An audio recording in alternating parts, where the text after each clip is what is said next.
BA political science second year का paper है ये, comparative government and politics paper. जो ये DSC 1C पॉल्स, और इसका कोर्स कोड जो रहेगा वो रहेगा 201।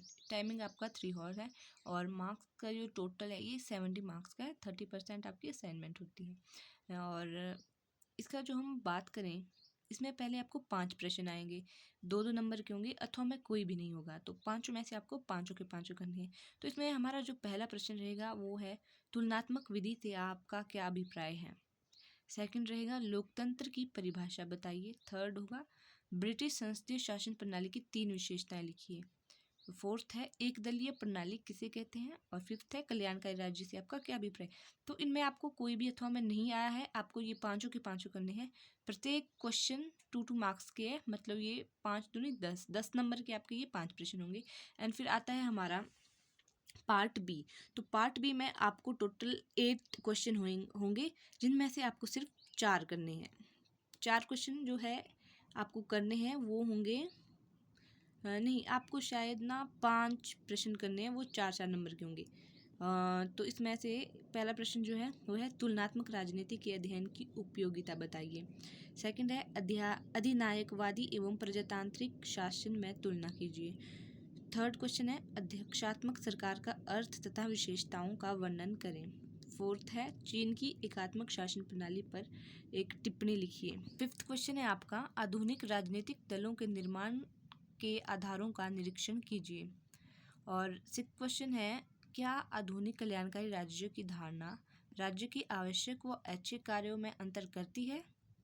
और आपका इसमें 8th क्वेश्चन है, राजनीतिक दलों के महत्व की व्याख्या कीजिए। 5 के 20 नंबर के ये आपको करने हैं क्वेश्चन इसके।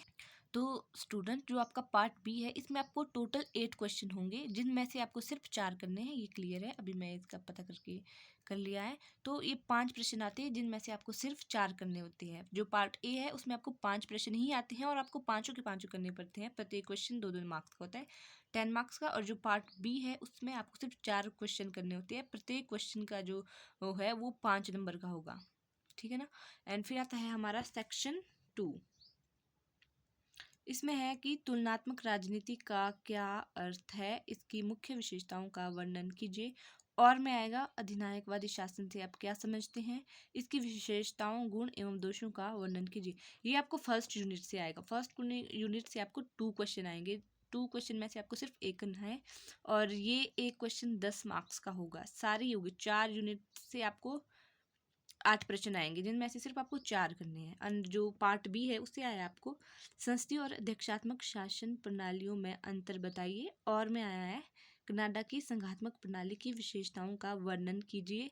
क्या कनाडा को सच्चा संघ कहना उचित होगा, व्याख्या कीजिए। तो इन दोनों में से भी आपको एक ही करना है, और 10 मार्क्स का होगा ये भी। एंड फिर आता है हमारा पार्ट सी। पार्ट सी में भी सेम प्रोसेस वही रहेगा। इसमें भी 2 क्वेश्चन होंगे, जो जिनमें से आपको एक क्वेश्चन करना है, और एक क्वेश्चन 10 मार्क्स का होगा। तो इसमें पहला क्वेश्चन है, अनुपातिक प्रतिनिधित्व प्रणाली से क्या अभिप्राय है, इसके गुणों व अवगुणों का वर्णन कीजिए। जो इसके और में आया वह फर्स्ट पास्ट पोस्ट प्रणाली पर एक टिप्पणी लिखिए। इसमें एक आपको अनुपातिक प्रणाली के बारे में भी आ सकता है। तो ये वाला टॉपिक तो क्लियर ही करना है, क्योंकि ये एक ही है, यूनिट पूरी इसमें कवर हो जाती है। एंड फिर हमारा आता है पार्ट डी।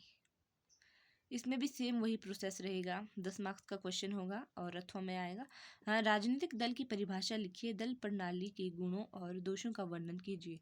और में आया है, कल्याणकारी राज्य के मुख्य कार्यों का वर्णन कीजिए। तो ये रहा आपका 2023 का है ये। इसको आप अच्छे से एक बार सॉल्व कर लेना, और अच्छे से एग्ज़ाम करना।